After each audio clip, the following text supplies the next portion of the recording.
Hey everybody, welcome back for another installment of Beardy's Books, my comic book haul for the week. And this week is June, what is today? Today is June 22nd. June 22nd, 2016. Before I get into my haul for the week, I read a couple other ones just to kind of keep abreast of what's going on with the comic world and all that stuff. The Star Wars Force Awakens adaptation #1 comes out today of a 5-issue miniseries. So if you enjoyed the movie and would like to see it in comic book form, there you go. I did not read it myself. I flipped through it, and it looks like there's a couple things, I wouldn't say that are different, but the way they present some of the stuff is slightly different.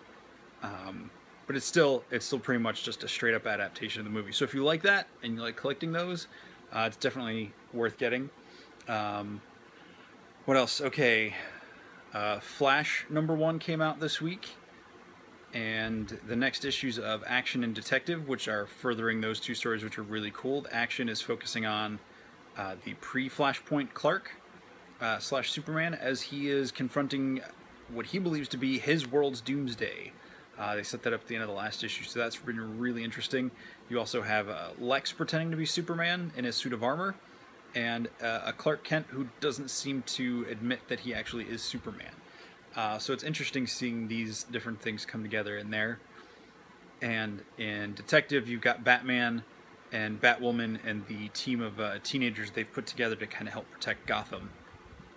Which is interesting because I'm waiting to see how that's going to interplay with the actual Batman series, the way they ended that after issue 1 last week with the introduction of those two new superheroes in Gotham. So we'll see if that comes into play or if that's going to be a thing or not.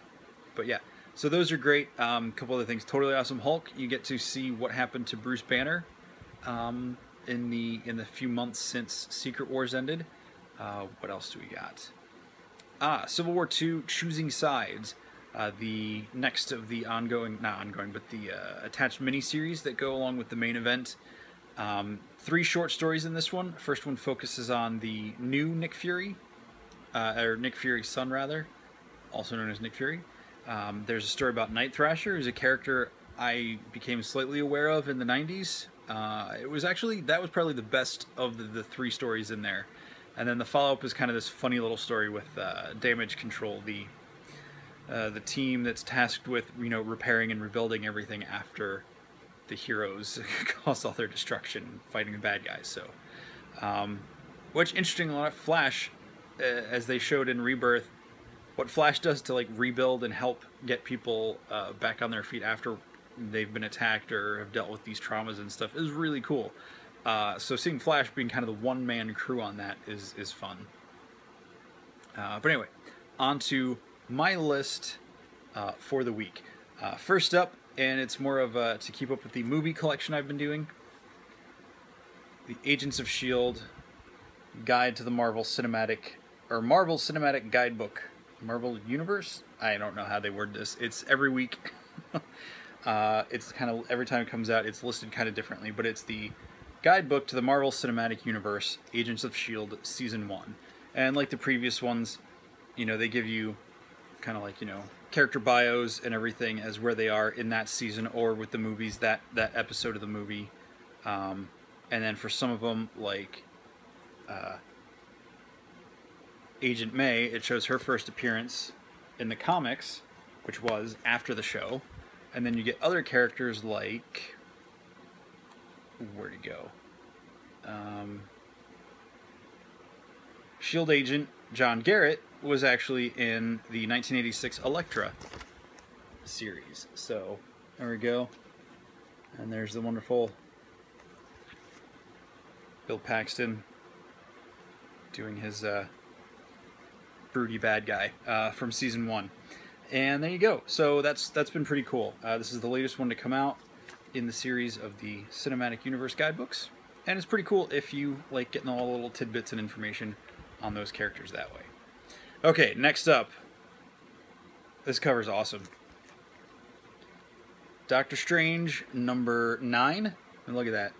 I didn't realize the first couple times I looked at that big eye in the bottom of this hole Doctor Strange is peering down into.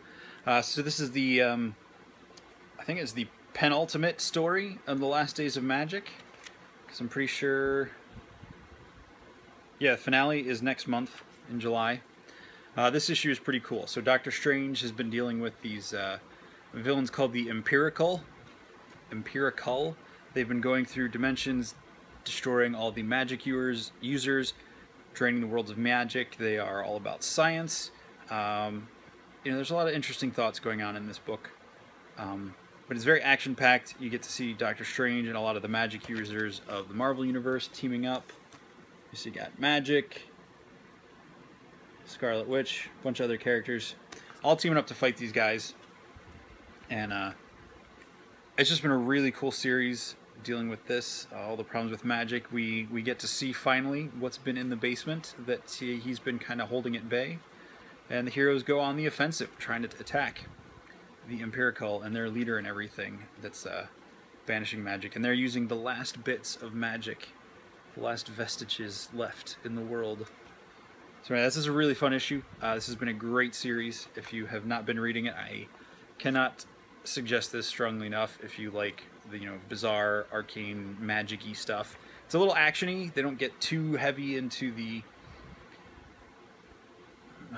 lore and mysticism and all that stuff. It's very action-based, but there's a lot of other elements to it as well. So it's been a great series. Look forward to that one. Let's see.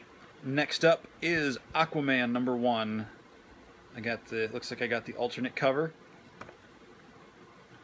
Aquaman #1 after the Rebirth issue. This actually picks up right where everything has been building over the last couple months from Dan Abnett. I really enjoyed the artwork in this. Not sure. Where's the artist's name? I want to get this right.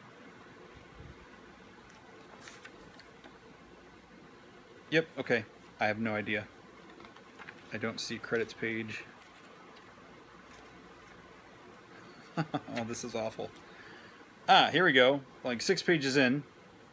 Brad Walker on pencils. Andrew Hennessy inker. Caleb Eltab as the colorist. Anyway, Pat Brousseau, I'm butchering names, as letterer. Anyway. Oh! Variant cover by Josh Middleton. Very cool. Got introduced to him about 10, 12 years ago with a indie comic he produced. It was pretty cool. Anyway, that's pretty cool artwork. I'm actually kind of amazed by that now that I know who that is. That's really awesome. Anyway, Aquaman picks up where the previous issues and the pre-Rebirth stuff have been building with Aquaman and Mera. They've built, was it Spindrift Station?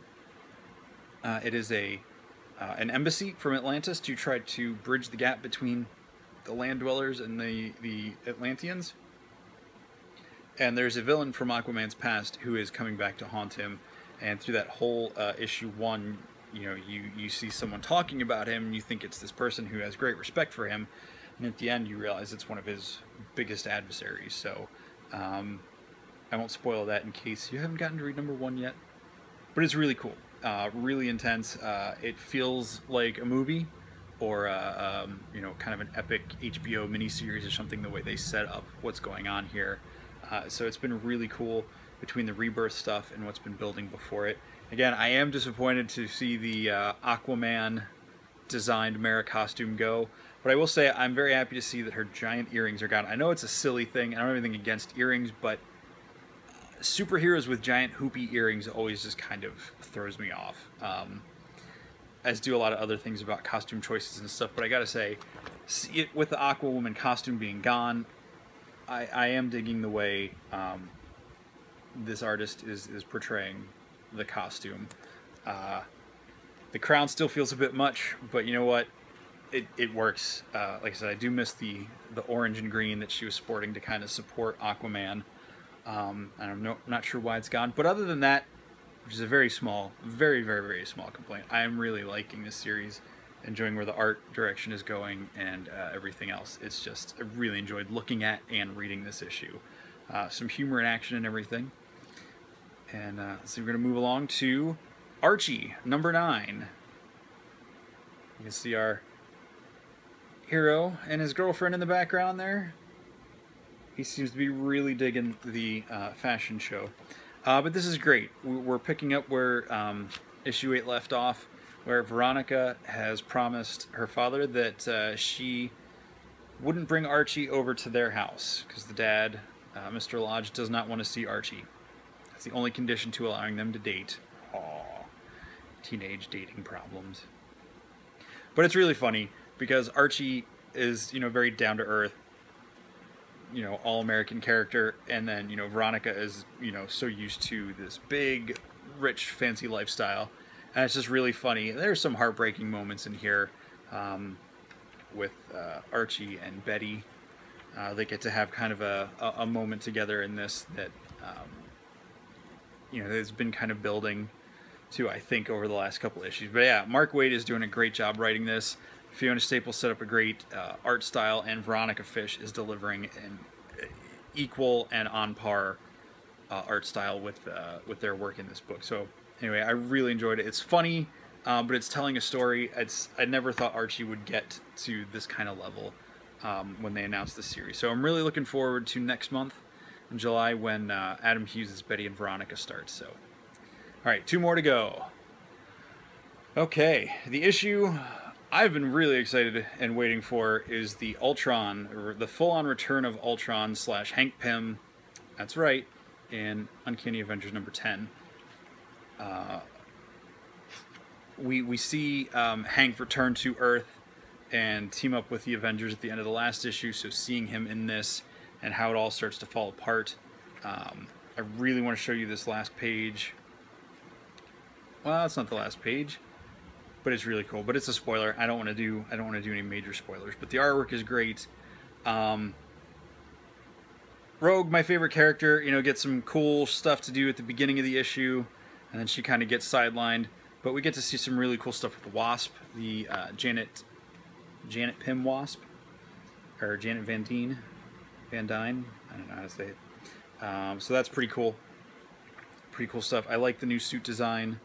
It's pretty awesome. Captain America is in this. The Steve Rogers Captain America, which makes me, now knowing what's going on in his series, makes me question every single thing he's doing. And I may not like it, but it is interesting because the decisions he's making in here and what I'm sure we'll see in the Civil War II story makes me really question everything he's doing based off of his solo series. But anyway, last but not least, certainly not least, is Wonder Woman number 1, first issue post-Rebirth, and awesome alternate cover from Frank Cho. Seriously, I mean, it's nice to see him being able to take on Wonder Woman in a serious... I mean, I love his humorous stuff, but it's really nice seeing him do some justice to her, no pun intended, in, kind of a dramatic, serious way and everything. Would love to see a series from him someday, Mr. Cho. If you can ever do a Wonder Woman series, I would love to see that. But anyway, that said,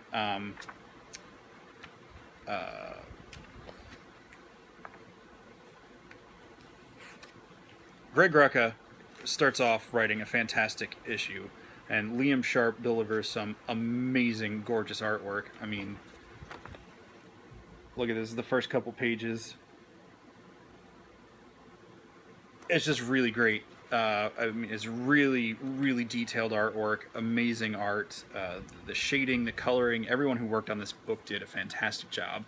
And I'm really excited to see where it goes. So this is the first issue of her current story arc, which they are calling, I believe they're calling it Lies.